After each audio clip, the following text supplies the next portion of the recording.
nie ma wolności bez odpowiedzialności, bo nie jest wolnością rzucanie się w coraz to nowe relacje i dawanie sobie wolności na seks z tą osobą, z tamtą osobą. Wolnością jest to, że jesteśmy w stanie stać w swojej prawdzie, ale również brać odpowiedzialność za swoje decyzje. Jakby nie ma wolności bez odpowiedzialności. Mhm. Tak, a Bo nie ma wolność, odpowiedzialności bez dojrzałości z drugiej strony, tak, prawda? tak. Tak jak wiesz, nazwano mnie ograniczoną, bo jestem za monogamią, jestem za związkiem uczuciowym z jedną osobą, ale dla mnie monogamia to jakby to nie jest więzienie, tylko właśnie doświadczanie z tą jedną osobą daje nam tą głębię, daje nam możliwość wejścia głębiej, głębiej i głębiej. I to jest właśnie ta wolność. Kiedy możemy iść do głębi oceanu, która nie ma granic. A nie tylko wiesz, jesteśmy na powierzchni i tak naprawdę sami siebie ograniczamy, wchodząc w powierzchowne relacje z innymi osobami. Nie dajemy sobie, właśnie nie dajemy sobie wolności, czyli nie dajemy sobie tego rozwoju, żeby zderzyć się z tym, co najtrudniejsze. I do tego też potrzeba odwagi, prawda? To, co Tak, mówisz, wchodzenie w te głębie, no bo też wychodzą jakby w jednej relacji, która jest coraz głębsza i głębsza i głębsza, te warstwy gdzieś tam dokładnie. wychodzą coraz bardziej Obieramy i się. bardziej. Obieramy się, tak? Jesteśmy No, cebularzynami, obieramy się. tak, Więc właśnie i ta odwaga do stanięcia w prawdzie ze sobą i w tym, co jest, a nie w tym, co ja bym chciała, żeby było, albo że żeby ktoś mnie postrzegał albo widział mnie jako taką. I to, co powiedziałaś na początku o tej iluzji, o tym wychodzeniu z iluzji, to też jest to. Istotne tematy. Tantryczna iluzja. Czym jest wolność i odpowiedzialność w relacji? Cześć Karina, cześć, cześć, bardzo cześć. mi miło, że przyjęłaś Mi również. zaproszenie bardzo spontanicznie do rozmowy. Najlepsze E, są spontane.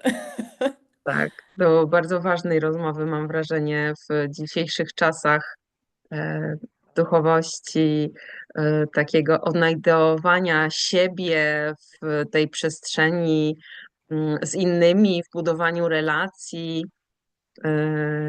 Tak, temat monogamia, poligamia, poliamoria, tantra, tak? Tak, miłosny kogiel-mogiel. Tak, miłosny kogiel-mogiel. E, Jakbyś mogła na początek powiedzieć kilka słów o sobie. Jasne.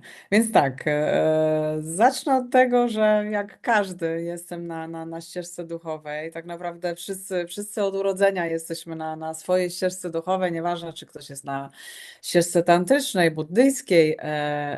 Mało istotne, każdego dusza ewoluuje, więc tak samo moja ewoluuje.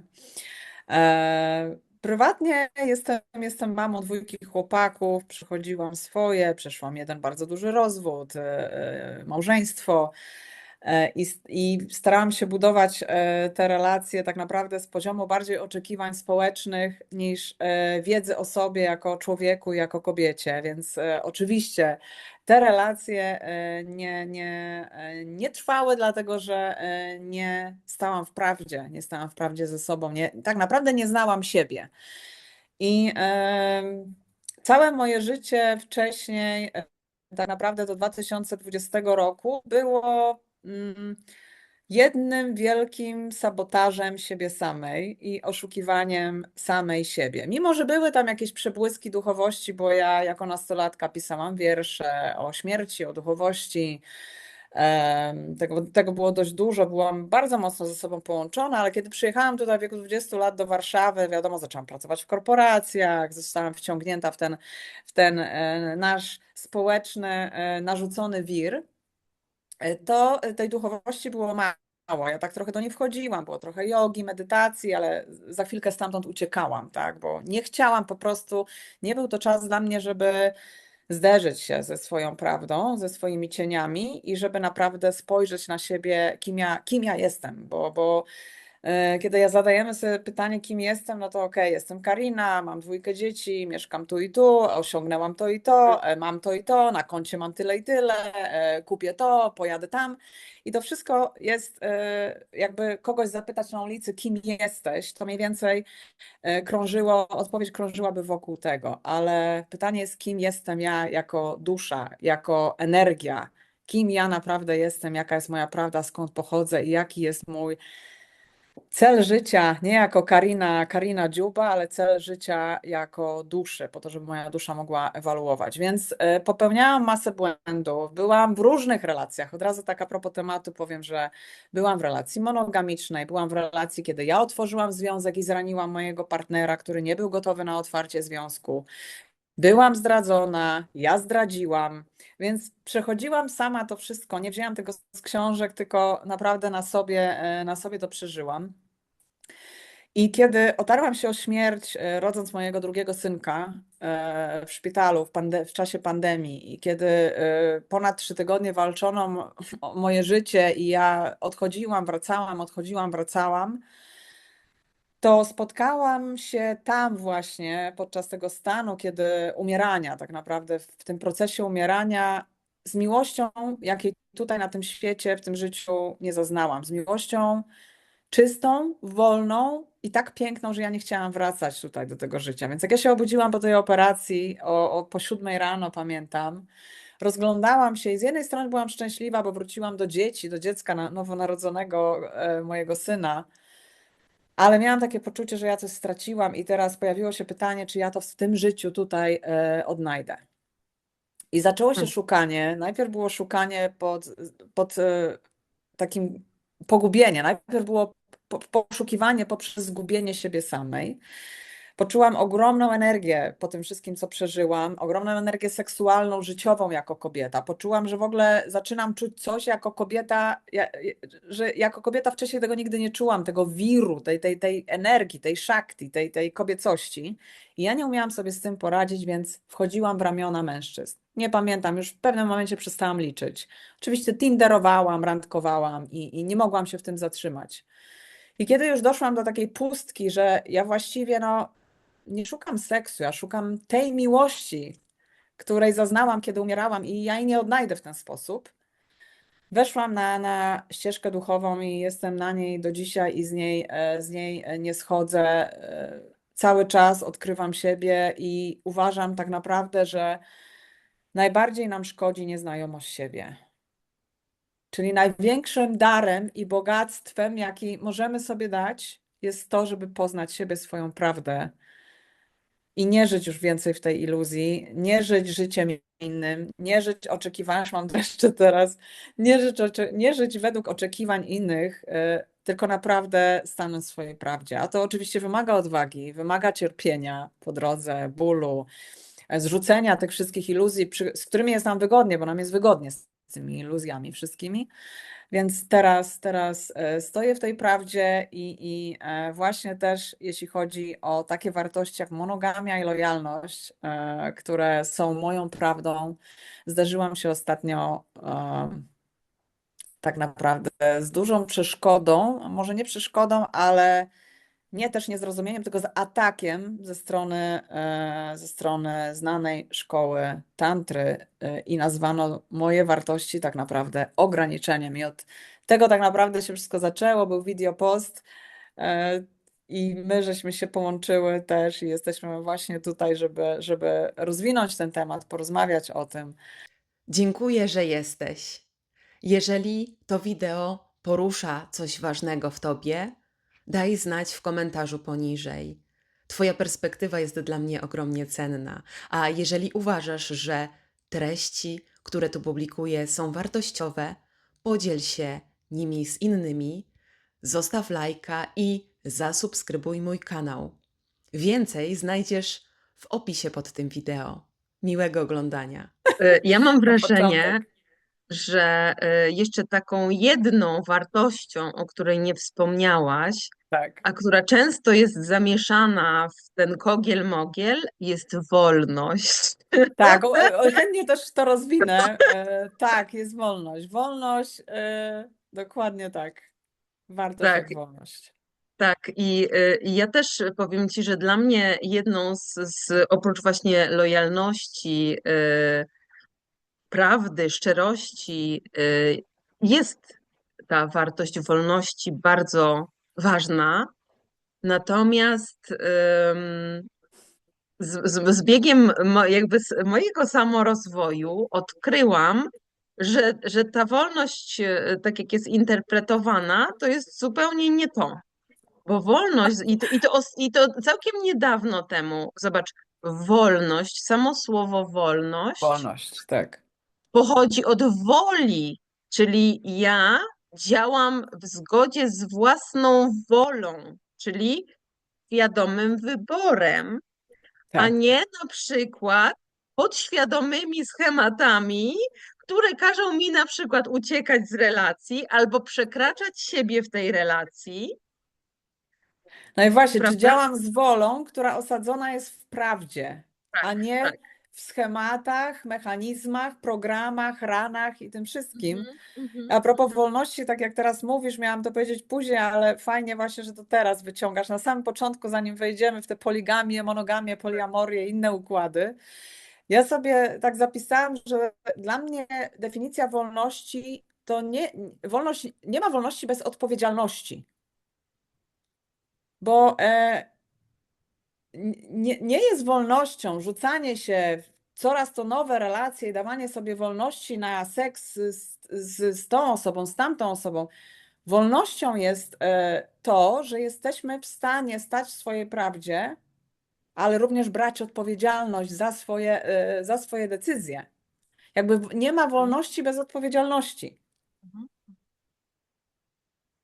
Tak, a Bo nie ma wolność, odpowiedzialności bez dojrzałości z drugiej strony, tak, prawda? tak. I tak jak wiesz, nazwano mnie ograniczoną, bo jestem za monogamią, jestem za związkiem uczuciowym z jedną osobą, ale dla mnie monogamia to jakby to nie jest więzienie, tylko właśnie doświadczanie z tą jedną osobą daje nam tą głębię, daje nam możliwość wejścia głębiej, głębiej i głębiej. I to jest właśnie ta wolność. Kiedy możemy iść do głębi oceanu, która nie ma granic. A nie tylko wiesz, jesteśmy na powierzchni i tak naprawdę sami siebie ograniczamy, wchodząc w powierzchowne relacje z innymi osobami. Właśnie nie dajemy sobie wolności, czyli nie dajemy sobie tego rozwoju, żeby zderzyć się z tym, co najtrudniejsze. I do tego też potrzeba odwagi, prawda? To, co Tak, mówisz, wchodzenie w te głębie, no bo też wychodzą jakby w jednej relacji, która jest coraz głębsza i głębsza i głębsza, te warstwy gdzieś tam dokładnie. wychodzą coraz bardziej Obieramy i się. bardziej. Obieramy się, tak? Jesteśmy No, cebularzynami, obieramy się. tak, Więc właśnie i ta odwaga do stanięcia w prawdzie ze sobą i w tym, co jest, a nie w tym, co ja bym chciała, żeby było, albo że żeby ktoś mnie postrzegał albo widział mnie jako taką. I to, co powiedziałaś na początku o tej iluzji, o tym wychodzeniu z iluzji, to też jest to, że, tak. że to jest wygodne, że to jest wygodne takie ślizganie się, prawda, że jak mi się nie podoba, to uciekam. To nara, prawda, bo ty mnie ograniczasz moją Tak. wolność po prostu. Ja wyjmę na wierzch teraz coś bardzo prywatnego, czego nie poruszyłam jakby w swoim live'ie wczorajszym, bo ja nie wyjaśniłam tak naprawdę, a wydaje mi się, że poruszając już ten temat, warto było, żebym wyjaśniła w ogóle skąd ja wychodzę, tak, w czym ja stoję. No wyszłam za mąż za mężczyznę, który jest 20 lat ode mnie młodszy i to, z czym się mierzymy, to, że on ma poczucie, że będzie mu brakować doświadczeń, tak? A że jest osadzony w szkole tej, od której ja się odłączyłam, która mnie tak właśnie, nauczyciel tej szkoły w ten sposób mnie ocenił, no to jest tak naprawdę zwodzony tym, że no to ja mu teraz powinnam pozwolić doświadczać. Tylko teraz małżeństwo, związek z drugą osobą to jest odpowiedzialność. I teraz tak, zasadą jogi jedną z jest i innych w ogóle, nie krzywdź. Tak, Więc tak. teraz co ze znalezieniem kompromisu w takiej sytuacji, tak żeby on mógł doświadczać, ale żeby moje bezpieczeństwo również zostało zapewnione, tak? No bo związek jakikolwiek, czy to by nie był, czy to będzie poligamiczny, monogamiczny, poliamoryczny, wszędzie zderzymy się z sytuacjami, gdzie coś jest niezaopiekowane. Żeby była miłość i żeby była ta czysta miłość, w której wszystkie osoby, niezależnie od jaki to będzie schemat związku, czy 3 osoby, czy 4, czy 5, żeby była miłość, czysta miłość i prawda, i żeby wszystkie osoby w tej miłości wzrastały, nie może być krzywdy. Nie może być notorycznego krzywdzenia jednej albo 2 osób, albo wszystkich osób, bo nie mówimy wtedy o boskiej miłości, nie mówimy wtedy o boskim połączeniu, w której wszyscy powinni wzrastać. Więc my stanęliśmy w takiej sytuacji, gdzie szukamy kompromisu, zachowując jakby monogamię, bo dla mnie monogamia to nie jest tylko, że ja mam męża, jakby jest to małżeństwo monogamiczne. Dla mnie monogamia to też jest decyzja, że chcę iść przez życie z jedną osobą, co nie wyklucza, że możemy do naszych doświadczeń seksualnych włączyć jakąś osobę na jakiś czas, ale my jako związek jesteśmy priorytetem. My jesteśmy dla siebie i my chcemy iść przez życie we dwoje. To też jest dla mnie monogamia. I jaki by nie był to związek, najważniejsze zasady to jest prawda, niekrzywdzenie i stworzenie takiej relacji, żeby wszyscy w tej relacji mogli zasilać się, a nie się wykańczać, tak? Już mówiąc po prostu. A ja właśnie chciałam tutaj o tym, co powiedziałaś, że nie krzywdzić się nawzajem. Taki motyw, w którym ja tkwiłam bardzo mocno, no bo przecież to ja sama siebie krzywdzę. Tak.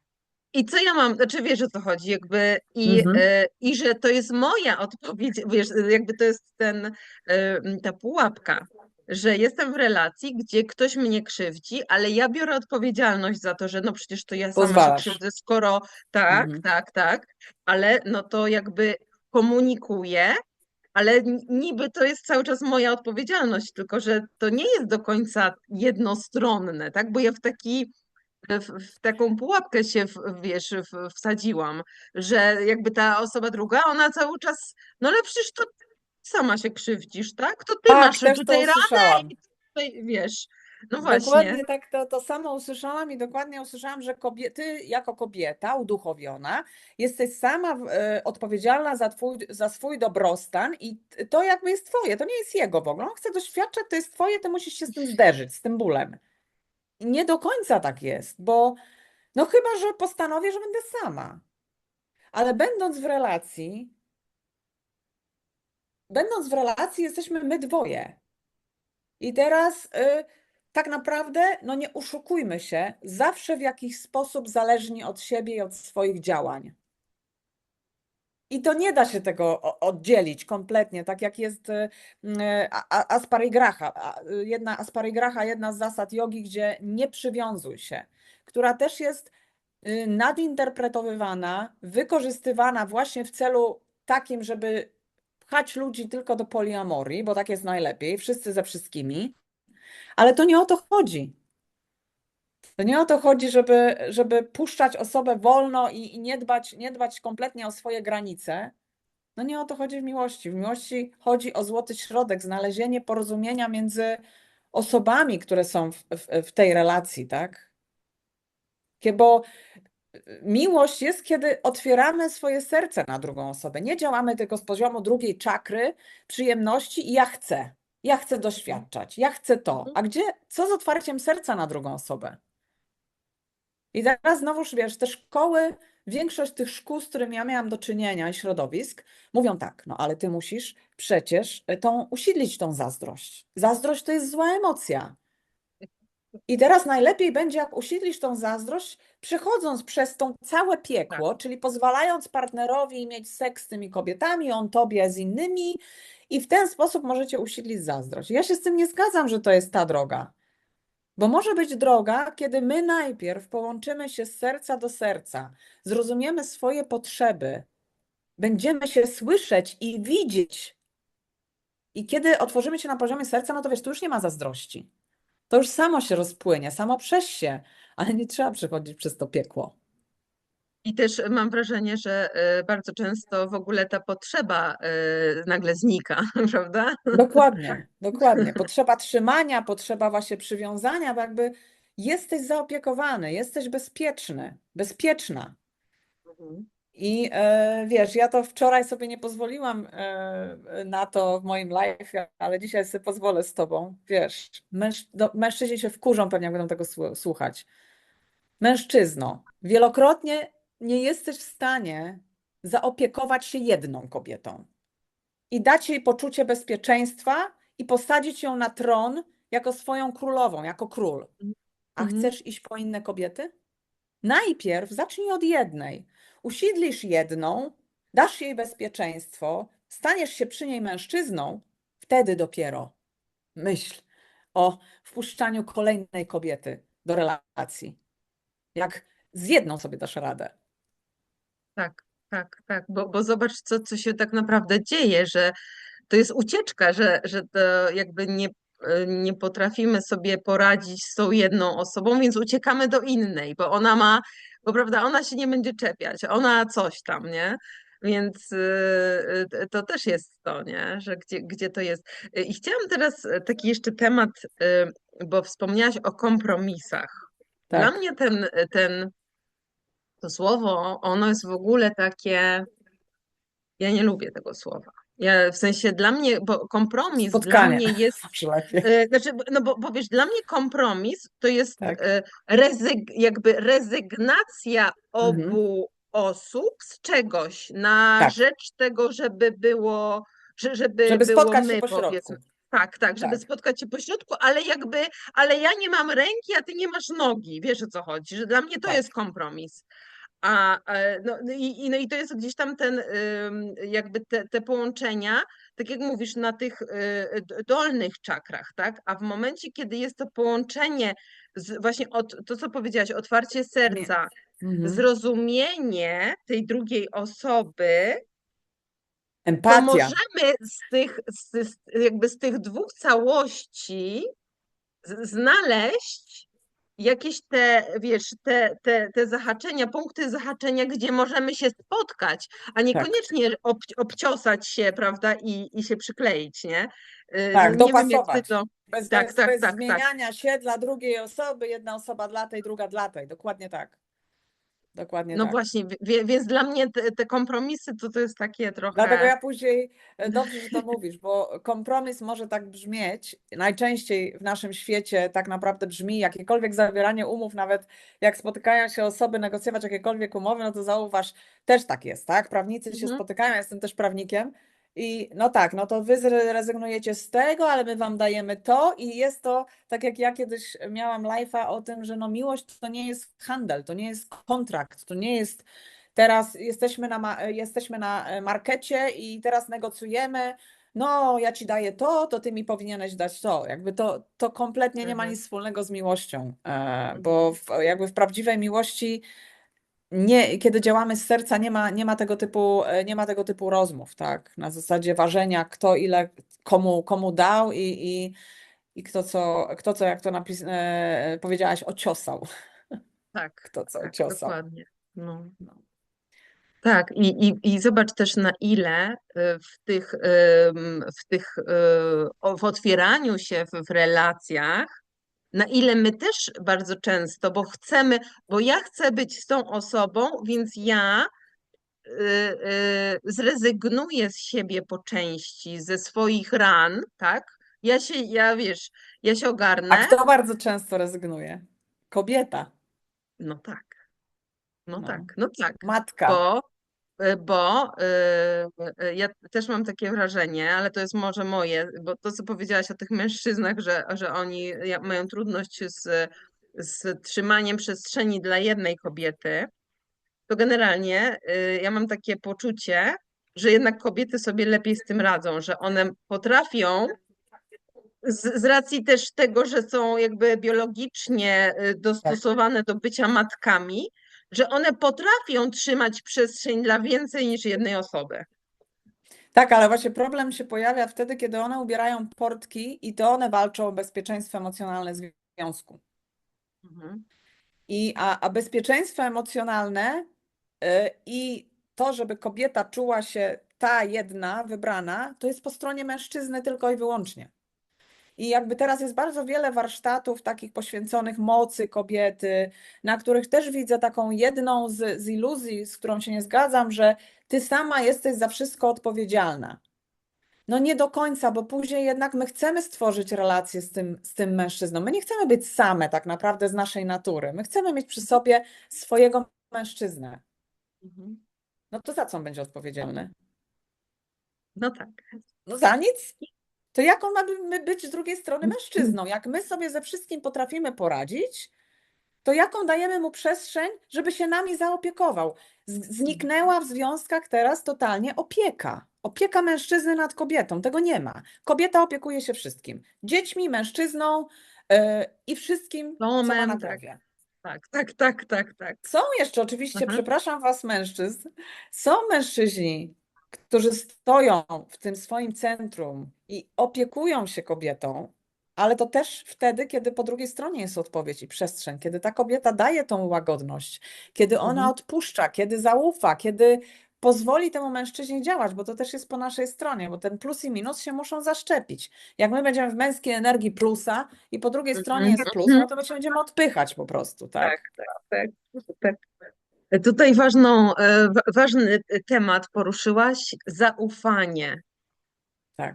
I ja widzę jakby po swojej też ścieżce, że żeby w ogóle otworzyć się na drugą osobę, to pierwsze co to ja jakby potrzebuję zaufać samej sobie, Tak. swojej intuicji, swojemu ciału. Moje ciało potrzebuje zaufać mi, żeby się rozluźnić. I dopiero wtedy, kiedy już będę w głębokim zaufaniu do prowadzenia też przez życie, tak? Bo to jest to jakby i w górę, i w Połączenia dół, tak? ze źródłem, tak? Połączenia i ze źródłem, ale i z poczuciem bezpieczeństwa ziemi, tak? Że jakby jestem tutaj chciana. I dopiero wtedy jestem w stanie się otworzyć i przyjąć w ogóle tę opiekę, bo zobacz na czym to polega. To jest to jest motyw małej, niezaopiekowanej dziewczynki, która się Dziewczynki. opiekuje wszystkimi Tak. dookoła, no bo Ale ona nie musiała swoją dziewczynką. ogarniać, Nie swoją ale nie swoją dziewczynką. dziewczynką i w drugą stronę, że ona, ponieważ ona od zawsze nie była zaopiekowana, więc ona nie wie, jak to jest być zaopiekowaną, ale tego pragnie tak naprawdę, no bo każda z nas tego pragnie. Y, I, I jest ten rozdźwięk, jest ten dysonans pomiędzy tym, czego ja chcę, a tym, co ja jestem w stanie przyjąć. Bo nie umiem tego przyjąć, bo ja nie wiem, Tak, jak to się robi. Więc tak. dopiero najpierw, jak przyjmuję Bardzo od często siebie, nie, mam poczucie, że nie zasługuję na miłość. oczywiście to też, to kolejne, nie? Tak. Kolejna No bo rana, to, prawda? tak. I Jestem dopiero wtedy, niewystarczająca. no, tak, niewystarczająca, zawsze właśnie do naprawienia, Tak, prawda? To mówiliśmy przed nagraniem o tym naprawianiu siebie wiecznym. I dopiero wtedy, jak ja dopiero się nauczę sobie dawać i otrzymywać od siebie, to dopiero wtedy to może zadziałać też na zewnątrz. tak. Teraz mi przyszło, wiesz, jak rozmawiamy, bardzo ważna rzecz. 3 słowa. Miłość, cierpienie, ból i pasja. Dlaczego mi teraz to przyszło? podczas tej całej teraz podróży z moim mężem, gdzie po ślubie tak naprawdę my mieliśmy hellmoon, a nie honeymoon, bo nam wszystko wywaliło, wszystko naprawdę, jakiekolwiek, szczególnie mi, wywaliło mi pewien program, do którego się przyznaję. Jestem jakby przewodnikiem ludzi, ale ja zawsze będę przewodnikiem ludzi stojącym w prawdzie. Ja nie będę mówiła do ludzi z pozycji takiej, o ja już to wszystko przeszłam, ja jestem. Nie, ja cały czas nad sobą pracuję. I teraz mi osobiście wywaliło program taki, że ja miłość zawsze wiążę z cierpieniem i z pasją. Czyli drugi raz teraz w życiu, bo to jest mężczyzna, moja druga miłość tak naprawdę. Ja kochałam tylko 2 razy w życiu, taką silną miłością. Ja znowu w tym związku cierpię, bo dla mnie miłość i ból idą w parze, a wzięło się to z tego, że ciągnie się to prawdopodobnie z kobiecego rodu, że tam, gdzie jest miłość, musi być ból, więc on tak naprawdę swoją jakby jeszcze taką niepewnością, młodym wiekiem i tym, że nie wie, czego chce, on zasila ten mój program, bo karmi mnie w tym moim programie, daje mi ten ból, a ja tak bardzo się do niego przywiązuję, do tego bólu. I tak naprawdę zdałam sobie sprawę, że ten program ma bardzo wiele osób i ten właśnie program może wywalać te wszystkie różne konstelacje, struktury, czy to jest poligamia, monogamia, poliamoria. Chcę dojść po prostu do takiego wniosku, że obojętnie w jakiej relacji nie będziemy, czy z 2, z 3, czy z 4 osobami, czy z 1, jak nie przepracujemy tego, co jest niezaopiekowane w nas, co po prostu zamknęliśmy, bo nie chcemy tam zaglądać, bo łatwiej jest iść like go with the flow, a pojedźmy na wakacje, tu mamy taki związek, mamy wakacje, mamy dzieci, domy, wszystko cacy, a to, co ważne, jest zamiecione pod dywan, to nigdy nie będziemy szczęśliwi, niezależnie z kim będziemy, jak się będziemy otwierać na innych. Najpierw musimy naprawić siebie, żeby móc tak naprawdę otworzyć się najpierw na jedną osobę, a jak będziemy w stanie pokochać naprawdę czystą miłością tą jedną osobę, może później na drugą. Mówię oczywiście o relacjach damsko-męskich, bo wiadomo, my jak kobiety możemy kochać dzieci, partnera i wiele osób naraz, tak? Ja tutaj też, bo tutaj jesteśmy w tej przestrzeni tych iluzji duchowych. Powiedziałaś o naprawianiu się. No ja bym tak nie wiesz o co chodzi, że tak z jednej strony, no to niby tak. Natomiast Przepracowywaniu się. z mojego doświadczenia własnego widzę, że to nie chodzi o naprawianie się, czyli zepsuta część, to do wyrzucenia wkręcę sobie nową. Tak, uzdrawianie. Tylko wręcz zintegrowaniu, czyli przyjęciu tego, że tak, w prawdzie i szczerości to, co ty powiedziałaś, tak, ja tak mam. Mam taki program. I to jest już pierwszy krok, że ty stajesz się świadoma tego programu, reakcji, wszystkiego. I ukochuję, tak? Ukochuję ten program. I przyjmujesz to, tak, i przyjmujesz to. Tak. I tak naprawdę to się staje mocą, tak, że ty, tak, ja tak mam, i stajesz też za tym, tak? Nie na zasadzie właśnie do wyrzucenia, do naprawienia nowa część, nie też na zasadzie, że ojej, ja tutaj to też jakby się tym usprawiedliwiam, że wiesz, ja tak mam i Tak. tyle, tylko ja to przyjmuję i mam takie okej, widzę cię niezaopiekowana, niekochana dziewczynko, dokładnie to. Widzę cię. Tutaj możemy pracować wtedy, tak? Możemy wtedy zawiązywać te relacje i opiekować się tą częścią, bo to co mówisz, że wywala, tak? Że wywala w relacji z innymi, z tymi najbliższymi, bo wywala, tak? Ale żeby nie wywalało, to tutaj się trzeba zaopiekować, prawda? To przyjąć i też jakby obronić czasami, tak? No bo tak jak mówisz, tutaj jest, prawda, szorowanie tą szczotką rysową, nie? W ranę, nie? Tak. O tak jak ja dzisiaj usłyszałam, wiesz, w twoim myśleniu dzisiaj rozmawiając z tym jednym z nauczycieli wiodących szkół, usłyszałam, że wiesz, w tobie jest error, w twoim myśleniu jest error, tak do mnie powiedział. Mhm. I wiesz, to jest właściwie to, co się dzieje najgorszego, wiesz, to nie jest error, to jest podróż. Jakby ja jestem w podróży Mhm. i będzie mi wywalać jeszcze tysiące programów w tej podróży. Jak nie z tej strony, to z innej, bo my jesteśmy cały czas w życiowej podróży do celu. Jeden jest tam, drugi jest bliżej, trzeci jest dalej, ale to nie jest wyścig, tak?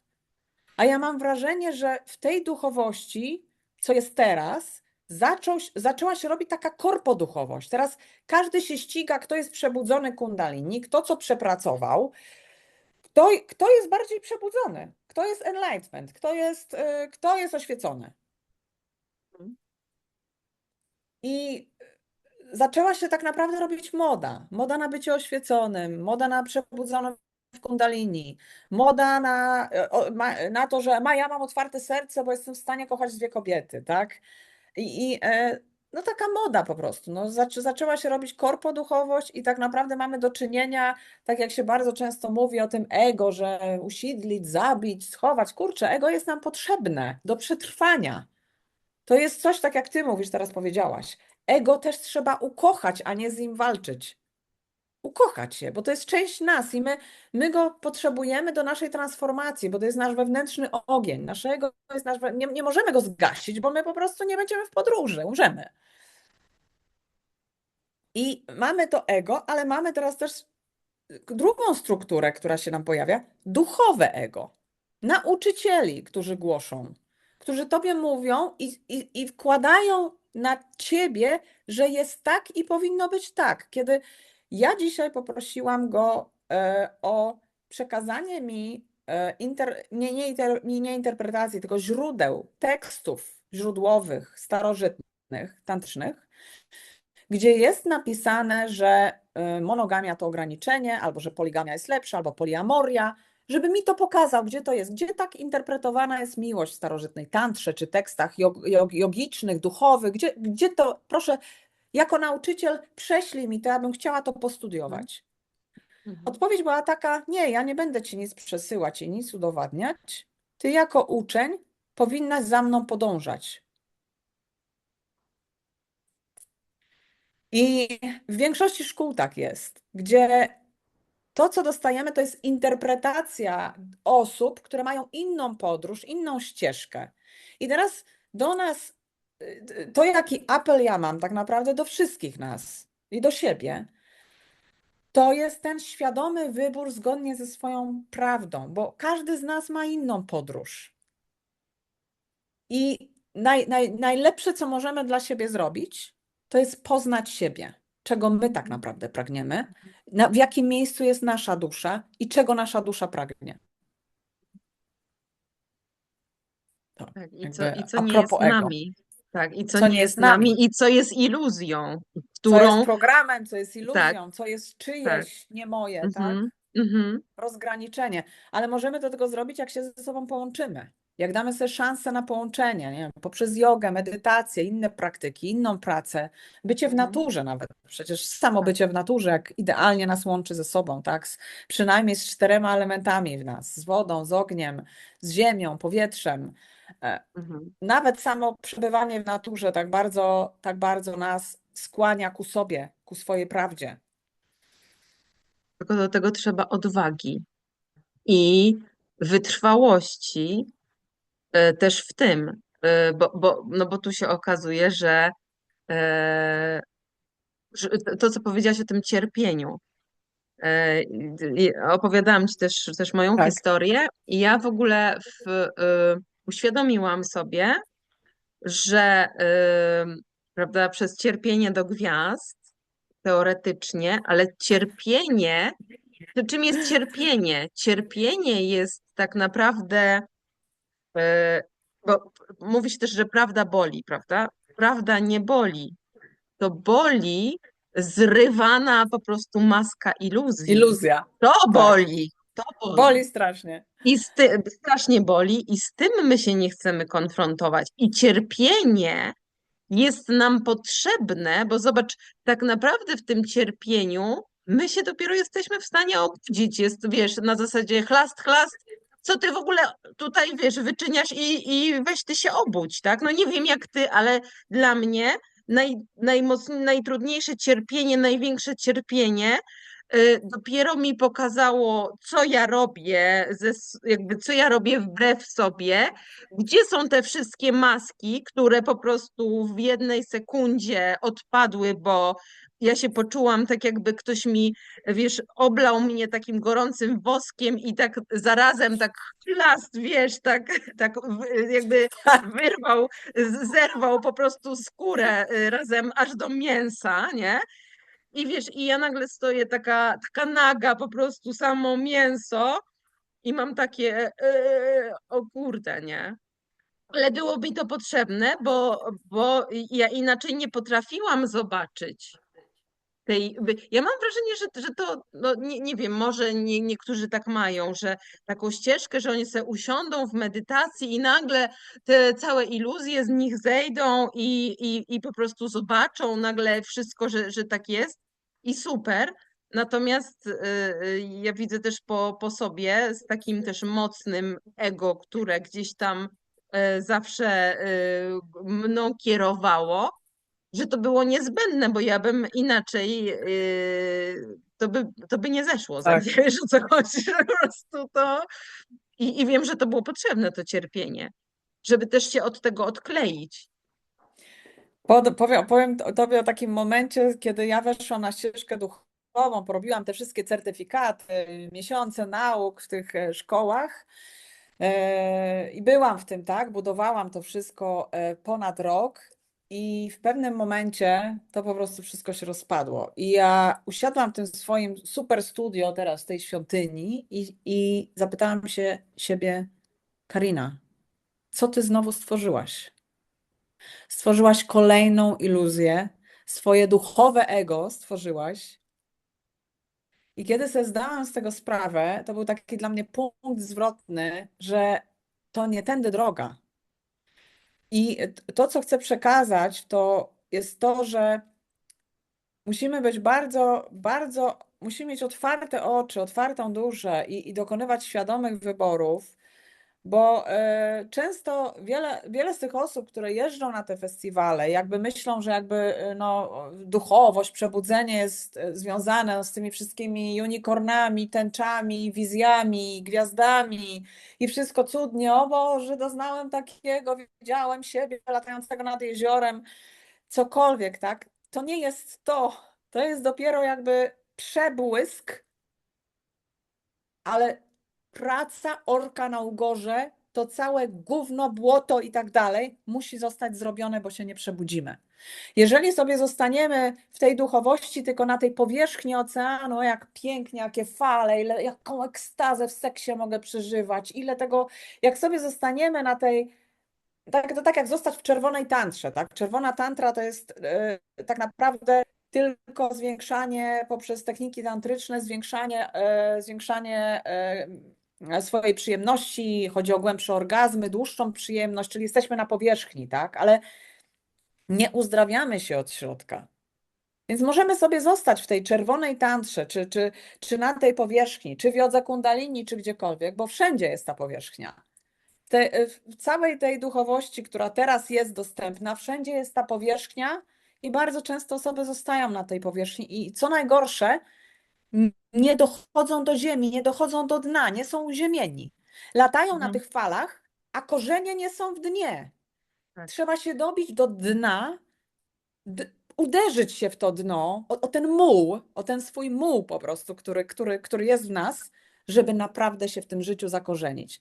Bo Bóg nas tutaj zesłał, nieważne czy ktoś jest religijny, czy absolut, wierzy w energię absolutną, ja wierzę w Boga.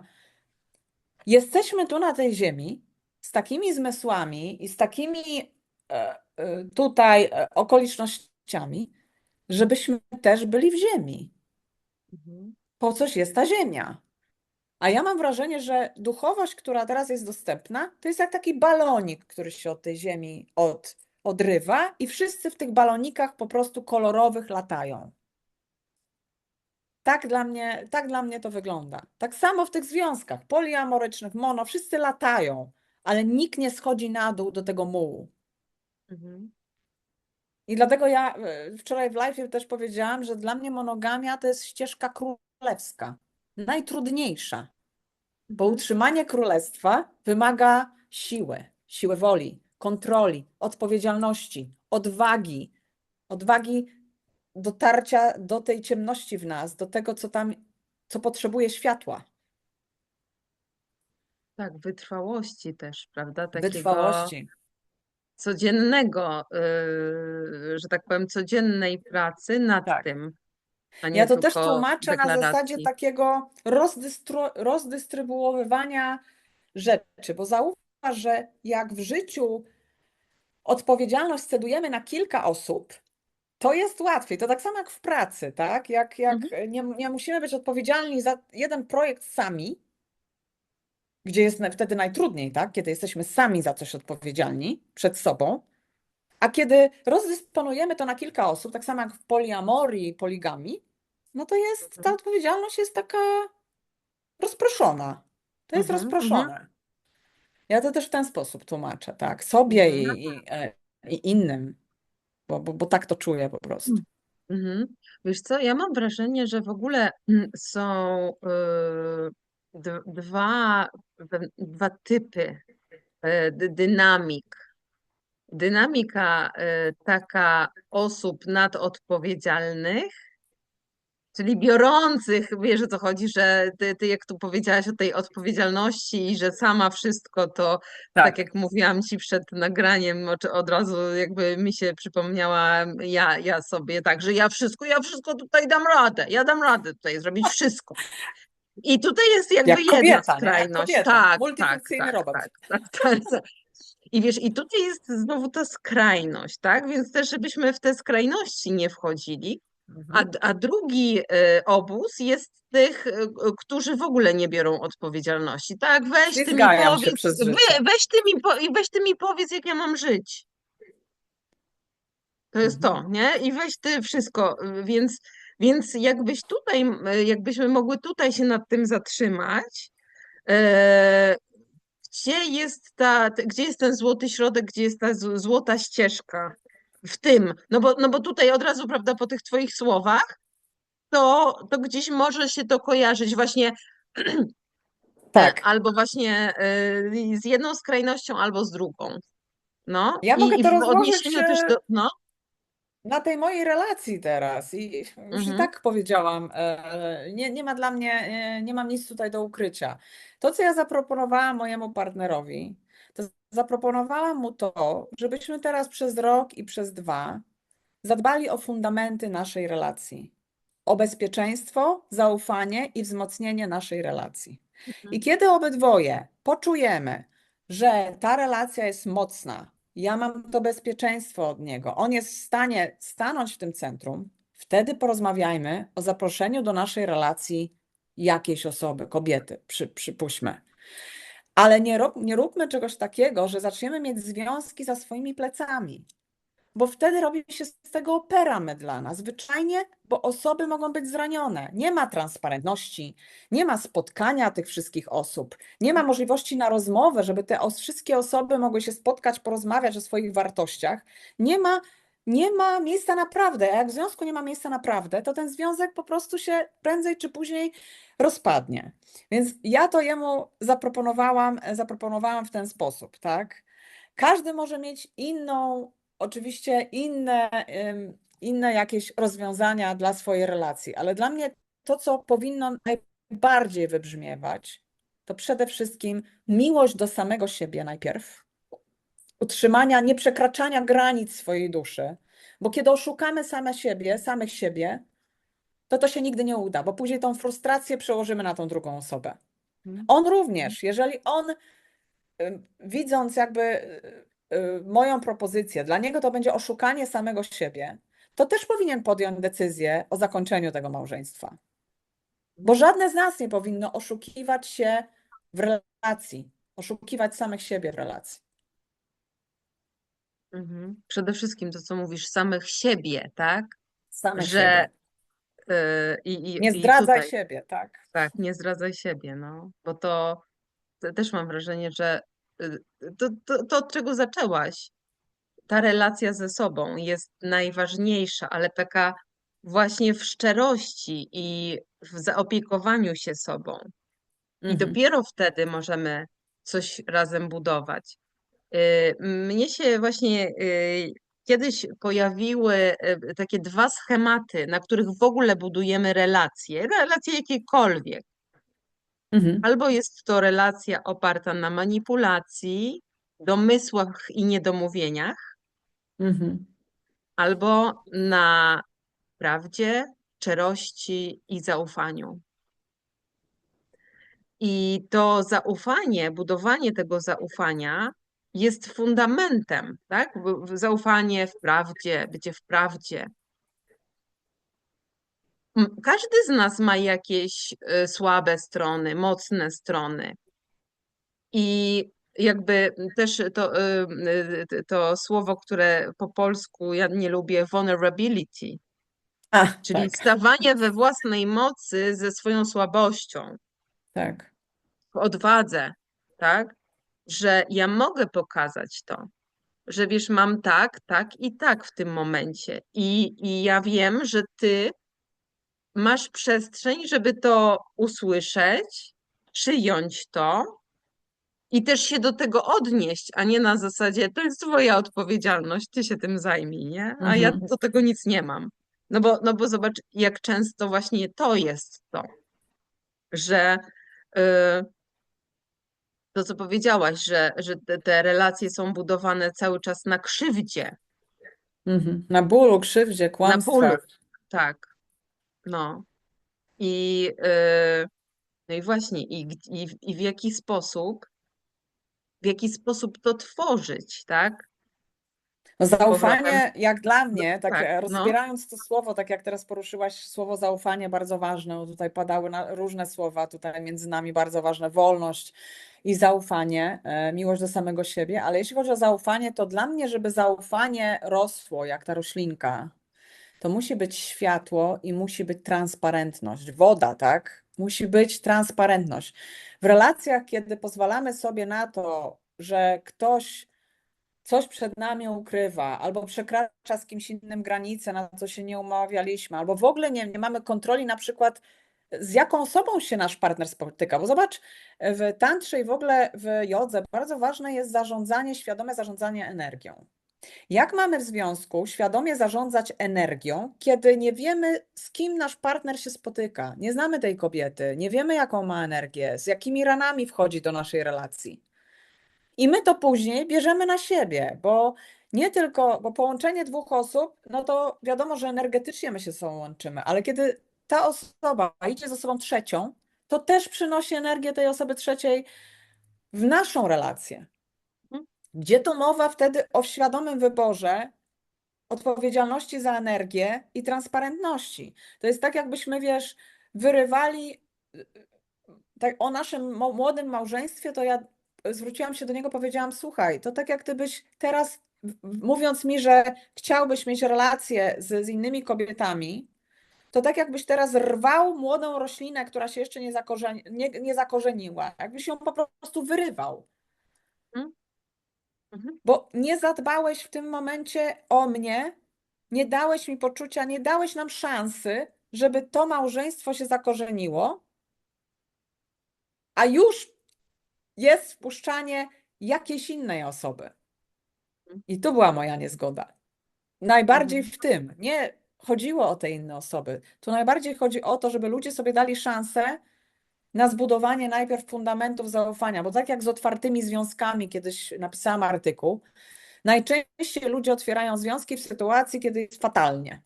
Jako ratunek. Otwórzmy związek, będzie więcej seksu, będzie nam fajniej, coś się innego zadzieje i to nam pomoże, będzie różnorodność i lepsze przyciąganie między nami i tak dalej. No nie, to jeszcze w ogóle wyciągnie jeszcze bardziej wszystkie cienie, których nie przepracowaliśmy, nie uzdrowiliśmy.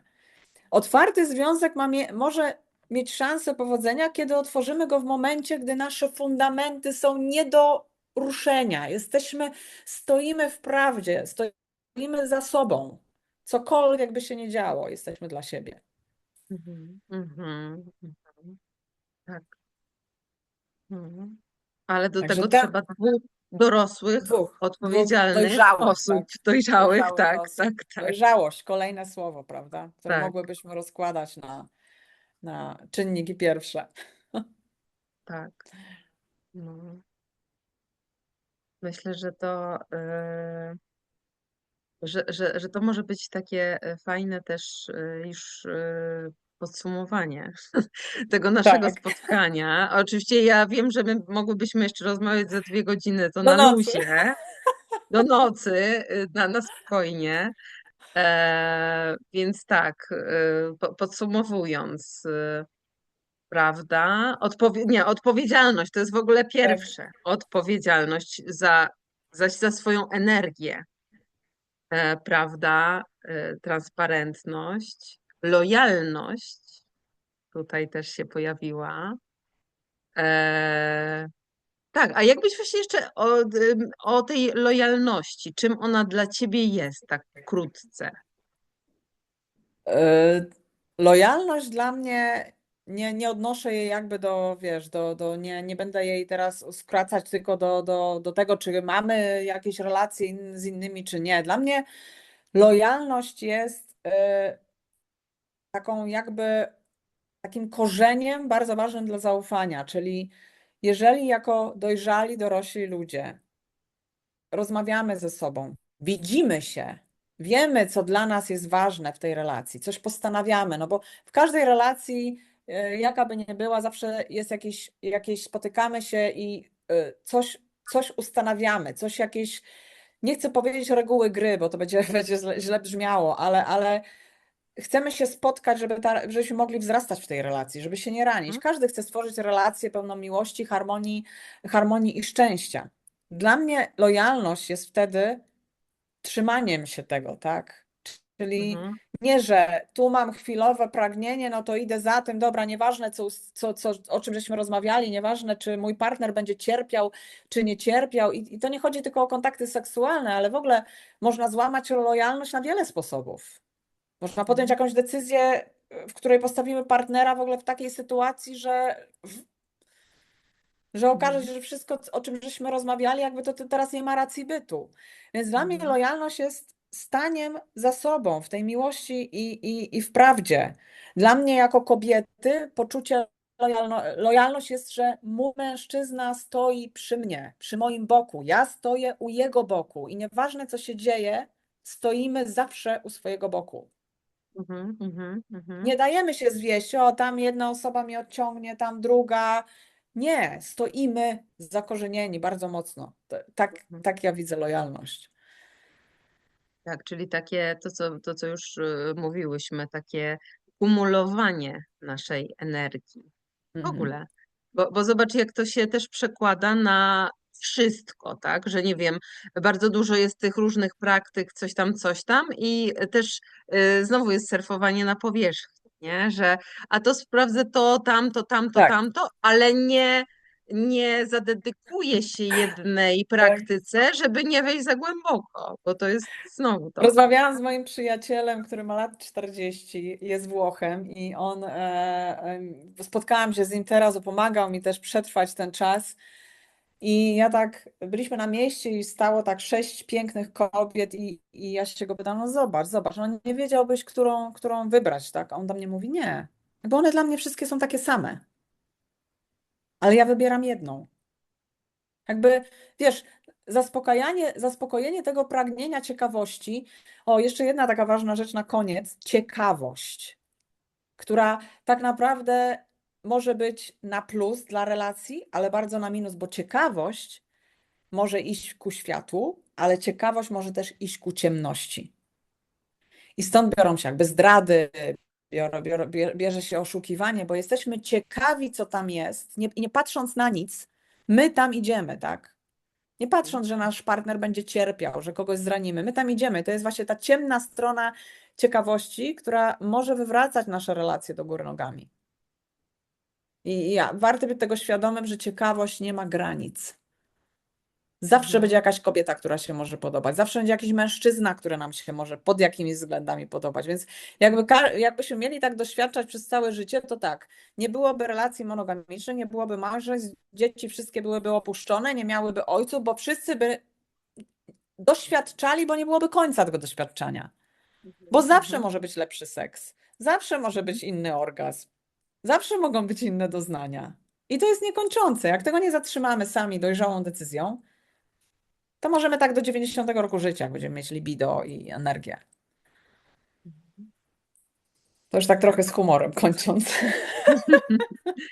Dziękuję Ci bardzo, bardzo za rozmowę. Mam nadzieję, że do Ja Tobie zobaczenia. również za przestrzeń na tą rozmowę. Bardzo, bardzo Ci dziękuję.